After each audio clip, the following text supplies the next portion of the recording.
Good afternoon, everyone.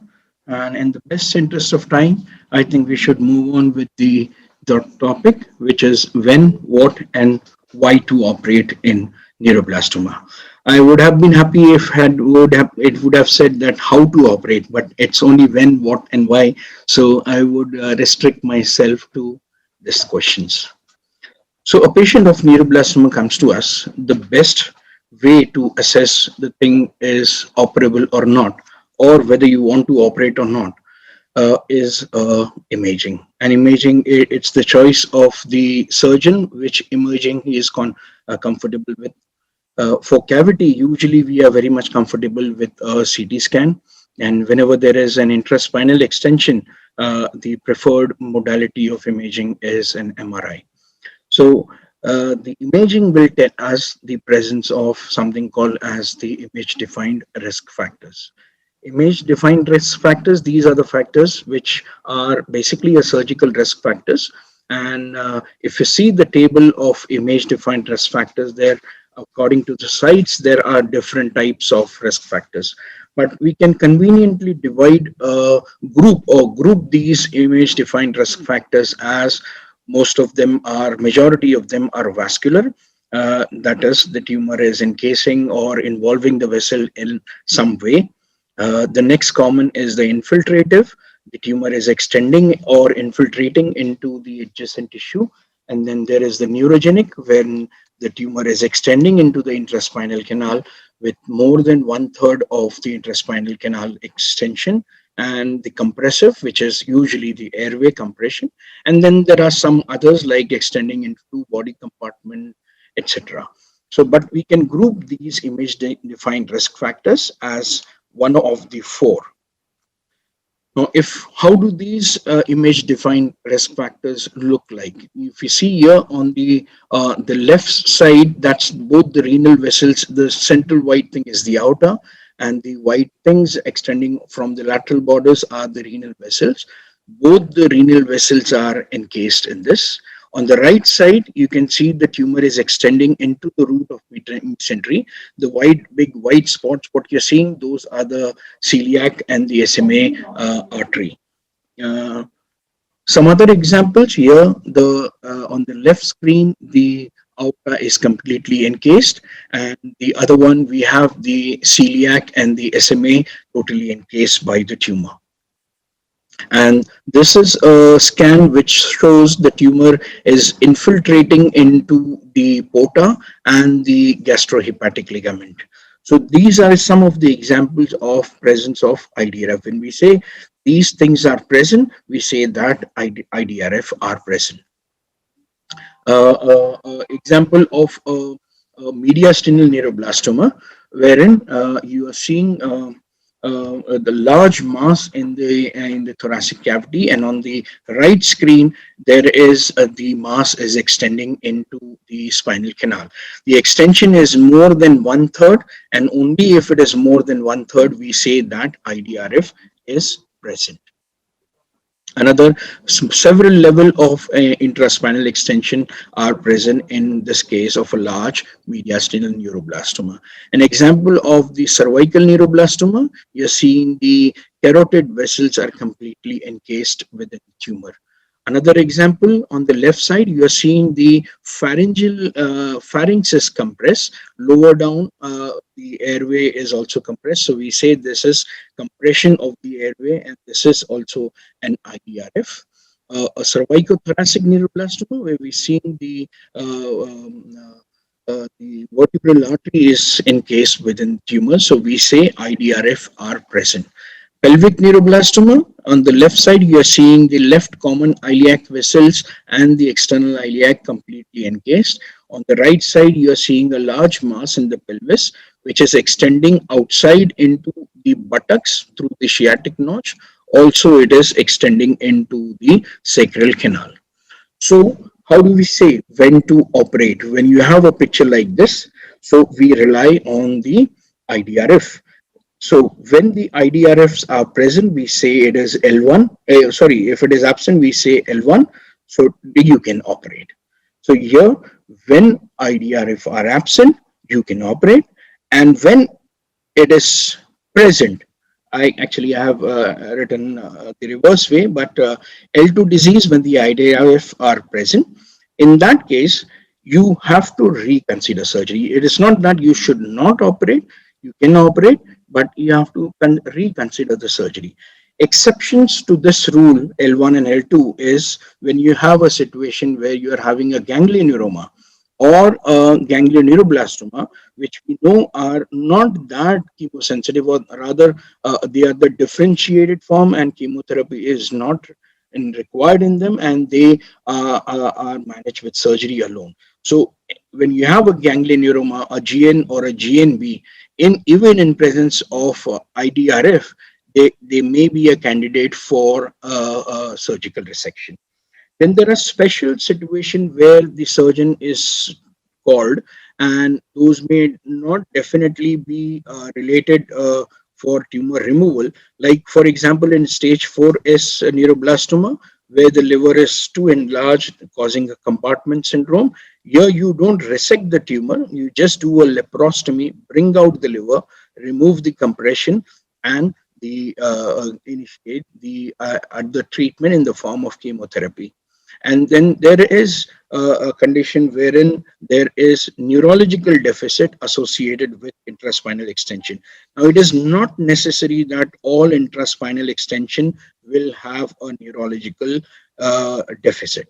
So it's absolutely essential to differentiate between that, because there have been several unnecessary surgeries where it was not required. An intraspinal extension doesn't mean that the surgeon has to just immediately operate and relieve the spinal cord compression if it is not causing symptoms. You have to be vigilant, initiate the chemotherapy. If there is a response, a surgery is avoided. If there is a progression of symptoms, surgery is always available. But you have to be little vigilant, and an unnecessary surgery in the form of spinal decompression with laminectomy or laminoplasty will have a sequelae, and so its surgery should be used judiciously when you are having a neurological extension. Now, having said that, so much about IDRF. IDRF, the importance of IDRF is that several studies, and it's an experience, also personal experience, that when IDRFs are present, the surgery is associated with more complications. And some have gone ahead and said that with IDRF, the outcomes are also inferior. But does it mean if you have an IDRF, is the tumor unresectable? It is not. IDRF are surgical risk factors. They do not translate into absolute inoperable disease. To give you an example, there are something called as the soft IDRF, like for tumor in the 9, 10, 11, 12 region. If you have a mediastinal or a thoracic posterior mediastinal lesion in this area, be it a well circumscribed lesion, but because of the situation and the proximity to the artery of Adamkiewicz, wherein a surgery may amount to a paraplegia, these are included as an IDRF, despite they being very well resectable. So we sometimes say that they are soft IDRF. Even when the renal vessels are just abutting also, they can be very well dissected, but because they are abutting the renal vessels, we say that they are IDRF, but I would say those are the soft IDRF. And mind you that INRG is not meant to replace the INSS. It's a objective, and INRG is an objective, and INSS is a subjective type of imaging. The next question is, why to operate? Why do you operate? Why do you want to operate? Can you leave some tumors? So there are situations where we can not necessarily operate in patients with a lesion. Like, for example, in the COG study, the seminal study in infants who are less than 6 months old with adrenal tumor of volume of 6 ml without any symptoms, they can be left alone. And even the data from the German study, Barbara Hero group, asymptomatic patient with favorable histology. Mind you, the first situation is where there is no biopsy done. The second situation where the biopsy has been done and a favorable biology in terms of NMIC non-amplification and favorable histology has been confirmed. And then there is a situation of asymptomatic stage 4 as patient with favorable biology, wherein you can just don't operate, you can have a better outcome without surgery also. The next question is, should we remove all the disease? Now, it's a difficult question to answer, but there is a lot of data which says that for low and intermediate risk neuroblastoma, an incomplete resection is acceptable. And it doesn't have an impact in overall survival, both the CCG and the SIOPEN. And in fact, our data from our institute has also confirmed no impact on outcome in intermediate risk neuroblastoma.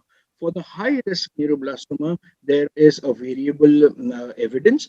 Uh, s- some argue that the dominant cause of relapse is systemic relapse. So why you want to be aggressive locally?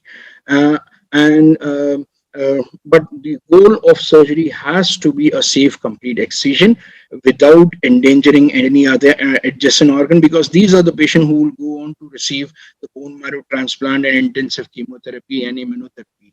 So, a judicious use of surgery is to be considered.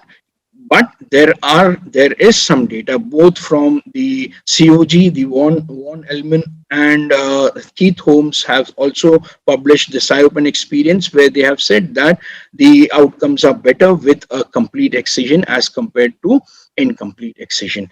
Just to summarize, how do these look like? These are this is an example where I would not go ahead with further surgery. This is a neuroblastoma where there is extension into the root of mesentery, and this is not to be not a surgical candidate. This will not be amenable to a complete resection. Large mass, the blue thing in the center is the IVC, and the pink dot lower down is the kidney. These are not resectable. The mass is just displacing the vessel, and careful, meticulous dissection, you can get away with a complete removal. Again, some masses which are completely draping the mesocolon and the peritoneum, and these can be meticulously excised. And it is so good sight for surgeons to see the aorta, the celiac, the superior mesenteric artery being completely bared of the tumor.